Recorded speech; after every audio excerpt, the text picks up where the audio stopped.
26 नवंबर को संसद की सेंट्रल हॉल में संविधान दिवस मनाया गया। 26 नवंबर वह दिन है जो 26 नवंबर 1949 को भारत ने अपनी संविधान है जो अपनाए थे। भारत को आज़ादी मिलने के बाद एक सबसे बड़ी समस्या यह था कि देश को चलाने के लिए कोई विजन नहीं था। अंग्रेजों से लड़कर आज़ादी तो हासिल कर लिए मगर देश की शासन चलाने के लिए कोई विजन है जो दिखाई नहीं दे रहा था। आज भी इस देश में सरकारें हैं जो जनता के बीच लंबे लंबे भाषण देकर हैं जो चुनाव जीत जाते हैं, सत्ता भी हासिल कर लेते हैं, लेकिन इस सत्ता को चलाने के लिए कोई विजन है जो सही से दिखाई नहीं देती है। इसी के चलते उस दौर में भारत के पहले राष्ट्रपति डॉक्टर राजेंद्र प्रसाद की अध्यक्षता में जुलाई 1946 में संविधान सभा का गठन किया गया था। सभा ने 2 वर्ष 11 महीना एवं 18 दिनों में 166 बैठक की आयोजित करते हुए संविधान निर्माण प्रक्रिया को पूर्ण करते हुए 26 नवंबर 1949 को भारत ने अपनी संविधान है जो अपनाए थे, मगर उस दिन भारत की संविधान है जो लागू नहीं हुआ था। 26 जनवरी 1950 को भारत की संविधान है जो लागू हुआ था। इसी के चलते 26 जनवरी को गणतंत्र दिवस के रूप में भी मनाया जाता है। 26 नवंबर को संसद की सेंट्रल हॉल में संविधान दिवस है जो मनाया गया। उसी बीच भारत की राष्ट्रपति द्रौपदी मुर्मू हैं जो भारत की नागरिक का ध्यान संविधान की ओर आकर्षित करने का भी है जो काम किए हैं। हम भारत के लोग अपने संविधान के प्रति व्यक्तिगत और सामूहिक स्तर पर आस्था व्यक्त करते हैं। अनेक योजनाओं के माध्यम से देशवासियों को, विशेषकर युवा वर्गों को संवैधानिक आदर्शों से अवगत कराया जाता है।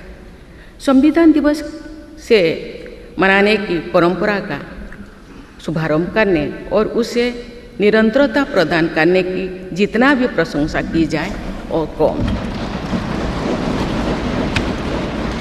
माननीय सदस्य संसदगण संसदीय प्रणाली को अपनाने के पक्ष में संविधान सभा में जो ठोस तर्क दिए गए थे वो आज भी प्रासंगिक है। विश्व के विशालतम लोकतंत्रों में जन आकांक्षाओं को अभिव्यक्त करने वाली भारतीय संसद विश्व के अनेक लोकतंत्र के लिए आज एक उदाहरण के रूप में प्रतिष्ठित है। हमारे संविधान निर्माता चाहते थे कि संविधान के माध्यम से हमारा सामूहिक और व्यक्तिगत स्वाभिमान सुनिश्चित रहे। मुझे ये कहते हुए बहुत प्रसन्नता होती है कि बीते दशक में हमारे संसद ने जन आकांक्षाओं को अभिव्यक्त करने के अत्यंत प्रभावी उदाहरण प्रस्तुत किया है। संविधान निर्माताओं की अपेक्षाओं पर खरा उतरने के लिए मैं आप सभी सांसदों को बहुत बहुत बधाई देती हूँ। 26 नवंबर को संविधान दिवस जो मनाया जाता है, उस दिन हम अपने भारत के संविधान को याद करते हैं, मगर 26 नवंबर वही दिन है जो उस दिन को कोई भूल नहीं सकता है। एक तरफ 26 नवंबर को संविधान दिवस मनाकर अपने अंदर थोड़ा सा खुशी लाने की कोशिश करते हैं, मगर दूसरी तरफ 26 नवंबर वही दिन है जो साल 2008 में 26/11 मुंबई आतंकवादी हमला हुआ, जिसमें पाकिस्तान से आए हुए आतंकवादियों ने 150 से ज़्यादा लोगों की मौत की घाट है जो उतार दिए, जो उस दिन को भी कोई भूल नहीं सकता है।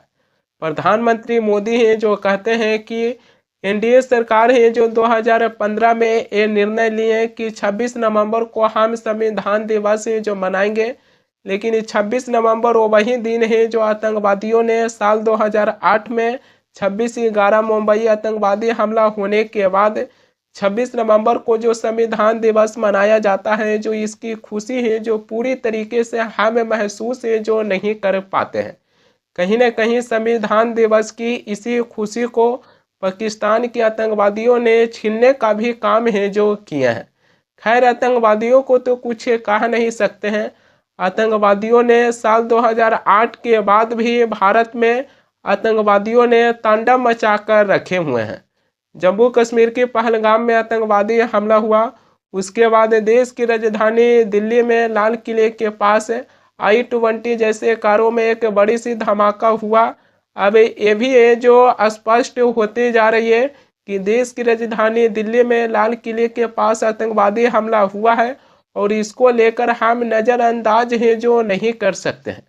भारत में आतंकवादी हैं जो अपनी तांडव मचा कर रखे हुए हैं।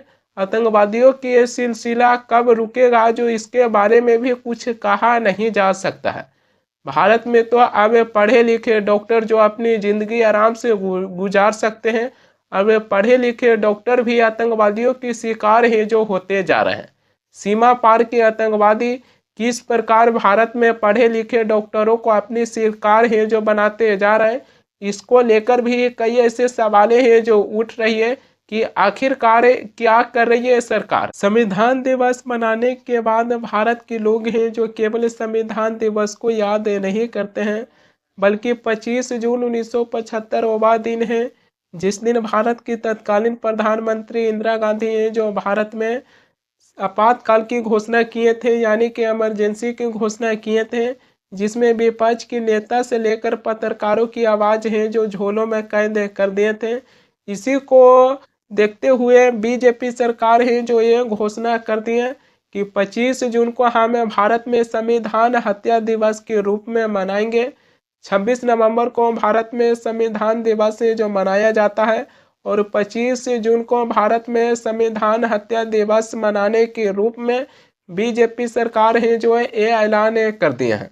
प्रधानमंत्री मोदी हैं जो ये भी कहते हैं कि 25 जून को भारत में संविधान हत्या दिवस मनाना इस बातों को याद दिलाएगा कि उस समय भारत की संविधान के साथ है जो क्या हुआ था, कैसे भारत की संविधान को कुचला गया था। ये भारत के इतिहास में कांग्रेस के द्वारा लाया गया था काला दौर था। वहीं प्रधानमंत्री मोदी की बातों को लेकर कांग्रेस पार्टी की तरफ से जयराम रमेश जो ये कहते हैं कि ये नॉन बायोलॉजिकल प्रधानमंत्री जो अपनी सुर्खियां बटोरने का कबियादा है, जिसने 10 सालों तक भारत में अघोषित आपातकाल है जो लगाया था, जो भारत की जनता है जो अपनी वोट देकर 4 जून 2024 को मोदी सरकार को करारी हार दिए हैं, जिस दिन मोदी मुक्ति दिवस है जो मनाया जाएगा।